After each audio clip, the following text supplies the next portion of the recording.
চুৰ কোটি টকীয়া চুৰ চৰ্চাত হাই প্ৰফাইল চুৰৰ দলত নাম হাঙুৰ খাইছে এগৰাকী অধিবক্তাৰ এগৰাকী চিকিৎসকৰ বাসগৃহৰ পৰা চুৰি হ'ল 2 কোটি টকা এই চুৰৰ দলটোলৈ মন কৰক ৰব এওঁলোক এলাপেচা চুৰ নহয় এওঁলোক হাই প্ৰফাইল চুৰ 100 200 1 লাখ 2 লাখ নহয় একেবাৰে 2 কোটি টকা কৰিলে চুৰ বৰপেটা জিলাৰ হৰথেবাৰী আৰক্ষী থানাৰ অন্তৰ্গত কুকাৰপাৰাত সংঘটিত হ'ল চাঞ্চল্যকৰ চুৰিকাণ্ড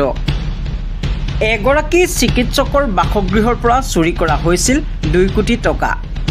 আৰু বৰপেটা আৰক্ষীৰ তৎপৰতাত অৱশেষত আৰক্ষীৰ জালত পৰিল চুৰৰ দল গভৈত চুৰৰ দলৰ লগত আৰক্ষীৰ জালত পৰিল এগৰাকী অধিবক্তাসহ 6 যুৱক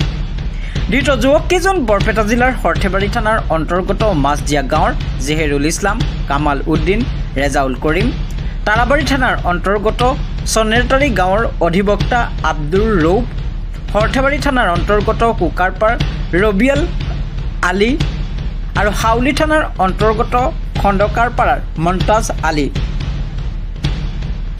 আনহাতে এগৰাকী অধিবক্তাৰ ভাতৃ মঞ্জুৰ আলমকো আটক কৰা হৈছিল যদিও ৰহস্যজনকভাৱে থানাৰ পৰাই জামিনত মুকলি কৰি দিয়া হ'ল মঞ্জুৰ আলমক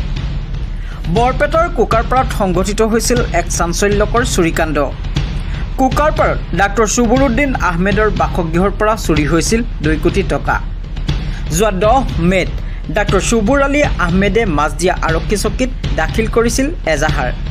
আৰু 17 মে'ৰ নিশা গোপন খবৰৰ ভিত্তিত চুৰৰ বিৰুদ্ধে চলিছিল অভিযান এই অভিযানকালত হাউলিৰ পৰা আটক কৰিছিল জেহেৰুল ইছলামক ধৃত জেহেৰুল ইছলামৰ স্বীকাৰোক্তিৰ ভিত্তিত কেইবাঠাইতো চলিছিল অভিযান জেহেৰুল ইছলামৰ ভাতৃ কামাল উদ্দিন আৰু ৰেজাউল কৰিমকো গ্ৰেপ্তাৰ কৰিছে আৰক্ষীয়ে জেহেৰুল ইছলামৰ স্বীকাৰোক্তিৰ ভিত্তিত তাৰাবাৰী থানাৰ অন্তৰ্গত চনেৰতাৰী গাঁৱৰ অধিবক্তা আব্দুৰ ৰৌফৰ বাসগৃহতো চলিছিল আৰক্ষীৰ অভিযান এই অভিযানকালত অধিবক্তা আব্দুৰ ৰৌফ আৰু ভাতৃ মঞ্জুৰ আলমৰ বাসগৃহৰ পৰা নগদ 28 লাখ টকা জব্দ কৰে আৰক্ষীয়ে চুৰৰ সৈতে সম্পৰ্ক ৰক্ষা কৰা আৰু চুৰি টকা মজুত ৰখাৰ অভিযোগত আৰক্ষীয়ে গ্ৰেপ্তাৰ কৰে এজন অধিবক্তাও কুকাৰপাৰৰ ৰবিয়াল আলীৰ বাসগৃহৰ পৰা 2 লাখ টকা হাউলিৰ মন্তাজ আলীৰ বাসগৃহৰ পৰা 2,50,000 টকা জব্দ কৰে আৰক্ষীয়ে ডাক্তৰ সুবুৰুদ্দিন আহমেদৰ এজাহাৰৰ ভিত্তিত হৰথেবাৰী থানাত 65/25 নম্বৰ গোচৰ BNS আইনৰ 331/305 ধাৰাত ৰুজু হৈছিল গোচৰ ধৃত যুৱককেইজনে সোমবাৰে বৰপেটা আদালতত হাজিৰ কৰায় আৰক্ষীয়ে জেহেৰুল ইছলাম আৰু হৰথেবাৰীৰ কমলাবাৰীৰ জাহাংগীৰ আলীয়ে মিলি চুৰি কৰিছিল ডাক্তৰ সুবুৰুদ্দিন আহমেদৰ বাসগৃহত